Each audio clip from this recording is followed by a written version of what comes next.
Iran America Israel युद्ध में वो हुआ है जिसकी आप कल्पना नहीं कर सकते थे। जी हाँ, आप ठीक सुन रहे हैं। ईरान के सामने अमेरिका ने पूरी तरह से सरेंडर कर दिया है। वो लगातार पाकिस्तान से गुजारिश कर रहा है कि ईरान को हमला बंद करने के लिए कहो। तो सोचिए, इस युद्ध में अमेरिका की बड़ी हार हुई है और वो अब इस युद्ध से निकलना चाहता है। लेकिन वहीं ईरान ने दूसरी बार बमबारी की वजह से खासा नाराज है और वो चुन चुन कर जो बाकी खाड़ी के देश हैं वहां पर अमेरिकी ठिकानों पर हमला कर रहा है। पिछले 2 दिनों में ईरान ने जितने अमेरिकी ठिकाने थे, खासकर इराक में, सऊदी अरेबिया में, कतर में, जॉर्डन में, इन ठिकानों पर बड़ा हमला किया है। अमेरिका बाकायदा पाकिस्तान से कह रहा है कि 10 दिनों के लिए और सीज फायर करा दो, लेकिन अब ईरान कह रहा है कि अब सीज फायर नहीं होगा, अब सिर्फ युद्ध होगा या जिस एमओयू पर तुमने दस्तखत किया है उसको मानो। तो सोचिए, दुनिया का सबसे बड़ा super power, so called super power में बदल गया है। 28 फरवरी से पहले दुनिया में अमेरिका एक सुपर पावर देश था। डोनाल्ड ट्रंप को इसका अहंकार था, लेकिन सोचिए कैसे डोनाल्ड ट्रंप को अहंकार ने मिट्टी में मिला दिया है।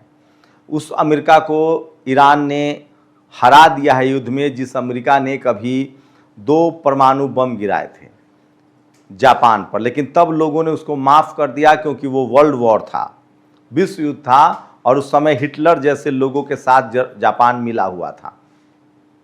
लेकिन उसके बाद अमेरिका ने वियतनाम पर हमला किया, साउथ कोरिया पर हमला किया, इराक पर हमला किया, अफगानिस्तान पर हमला किया, और न जाने दर्जन भर देशों को, सीरिया तक पर हमला किया।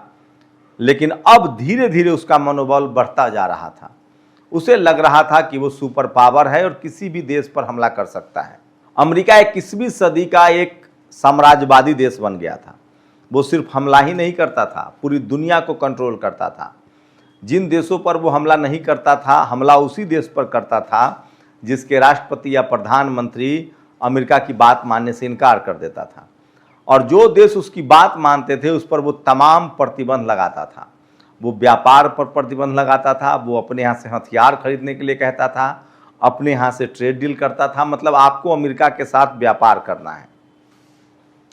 लेकिन इस अमेरिका के इस साम्राज्यवाद के खिलाफ 3 बड़े देश पहले खड़ा हुए। जिन देशों ने खड़ा होना मुनासिब नहीं समझा वो तो उसकी चपेट में है, और जिन देशों ने खड़ा नहीं हुआ उस पर हमले हुए जो कमज़ोर थे।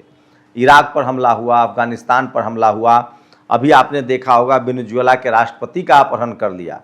और पूरी दुनिया में इस्लामोफोबिया फैलाने का सबसे बड़ा जो दोषी देश है वो अमेरिका है, और अमेरिका की गोरी मीडिया। जैसे अपने यहाँ गोदी मीडिया है, वैसे ही अमेरिका की गोरी मीडिया ने पूरी दुनिया में मुसलमानों के खिलाफ इस्लामोफोबिया फैलाया। तो ईरान ने उस इस्लामोफोबिया को भी खत्म कर दिया है। तो दुनिया भर के देश जो अमेरिका की बात नहीं मानते थे, उसमें पहला देश आया चीन। चीन ने अपने आप को ताकतवर किया और अमेरिका के साथ बिजनेस पार्टनर बना। उसके बाद दूसरा देश आया रूस, उसने भी अमेरिका की एक नहीं सुनी। और तीसरा देश आया नॉर्थ कोरिया, और अब चौथा देश है, सोचिए, ईरान। ईरान वो चौथा सुपर पावर हो गया है जो किसी भी कीमत पर अमेरिका की कोई भी बात मानने के लिए तैयार नहीं है। इस युद्ध की पटकथा जो है वो 45 साल पहले लिखी जा चुकी थी। दरअसल जब तेल का पावर दुनिया को पता चला तो खाड़ी देशों में धीरे धीरे सैनिक अड्डे के बहाने अमेरिका ने सारे खाड़ी देशों के तेल पर कब्जा कर लिया। वहां या तो अमेरिकी कंपनियां तेल निकालती थी या अमेरिका के हिसाब से ही उस देश के लोग तेल बेचते थे, और वजह यह थी कि वो अमेरिका से मजबूत देश नहीं थे। अमेरिका वहाँ अपने सैनिक अड्डे बना चुका था, लगभग 200 सैनिक अड्डे उसके खाड़ी देशों में हैं, और वो तेल के पूरे व्यापार को कंट्रोल करता था। तेल की खरीद बिक्री डॉलर में होती थी। रूस, नॉर्थ कोरिया और अगर चीन को छोड़ दे और ईरान को, तो पूरी दुनिया के देश तेल का कारोबार $डॉलर में करते थे।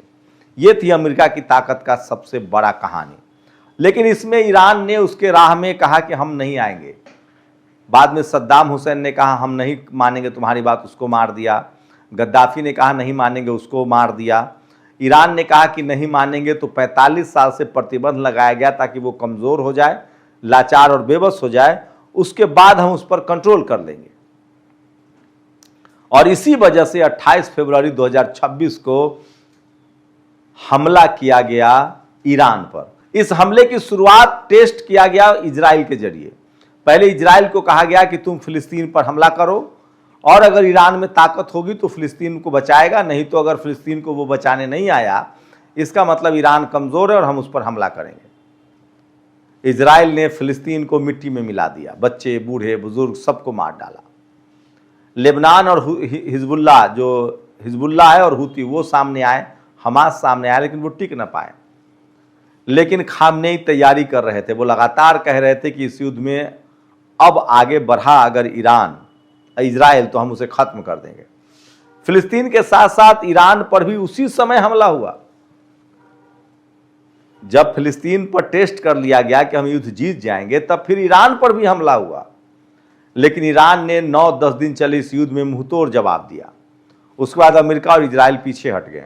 उसके बाद फिर उन्होंने बड़ी तैयारी की 6 महीने की, और उन्हें लगा कि ये तो बस हो गया, लेकिन ईरान के पास कोई ताकत नहीं है। और 6 महीने बाद 28 फरवरी को फिर से ईरान पर हमला किया गया। वो युद्ध 42 दिनों तक चला और उसके बाद ईरान ने अपनी ताकत दिखाई और दुनिया सन्न रह गया। और सोचिए, अमेरिका के 50 से ज़्यादा जेट गिरा दिए, सारे युद्धपोत तबाह कर दिए। जो भी फारस की खाड़ी में आया ईरान के क्षेत्र में, उन सब पर गोलियां बरसाई गई, मिसाइल दागे गए।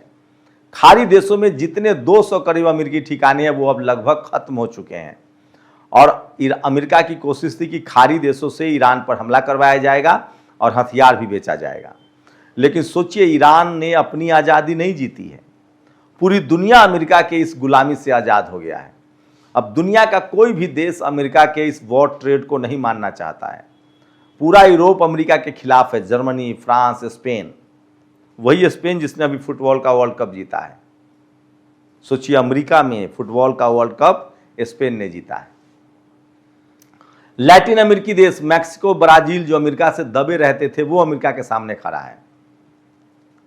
तो ये है, ईरान ने ये कर दिखाया है। एशिया के देश, यहां तक कि जो अफ्रीकन देश है वो भी अब अमेरिका के चुंगल से आज़ाद हो गया है। तो ईरान ने इस लड़ाई में सिर्फ अपनी आज़ादी नहीं मुकम्मल की है, बल्कि उसने दुनिया भर के देशों को आज़ाद करा दिया है। और ये सबसे बड़ी सच्चाई है जिससे मैं रूबरू करा रहा हूं। तो देर से ही सही, लेकिन अब ईरान पूरी तरह से आज़ाद हो गया है। और अब बारी है फिलिस्तीन की। ईरान ने पहले ही कहा था कि हम फिलिस्तीन को किसी भी कीमत पर आज़ाद कराएंगे, और वो होता हुआ दिख रहा है। अब ईरान जो है वो पूरी तरह से आज़ाद है और अब वो प्लानिंग कर रहा है कि बड़ा हमला फिलिस्तीन पर करेंगे। पिछले 2-3 दिनों में अपडेट हुआ है कि अमेरिका ने सारे हमले बंद कर दिए हैं, लेकिन ईरान खाड़ी देशों में अमेरिकी सैनिक अड्डों पर लगातार हमला कर रहा है, क्योंकि उसका कहना है कि जब तक $325 बिलियन का हमें हर्जाना नहीं मिलेगा, तब तक हम इस युद्ध को नहीं रोकेंगे। ईरान पर दोबारा बमबारी की गई थी, उसे लगा था अमेरिका को कि शायद जीत जाएंगे, तो अमेरिका ने घुटने टेक दिए हैं। वो फिर से समझौते की बात कर रहा है। अमेरिका अब अमेरिका नहीं रह गया है। उसके हथियारों की पूरी दुनिया में मार्केटिंग खत्म हो गई है, पेट्रो डॉलर कारोबार खत्म हो गया है और खाड़ी देशों ने ईरान पर हमला नहीं किया है।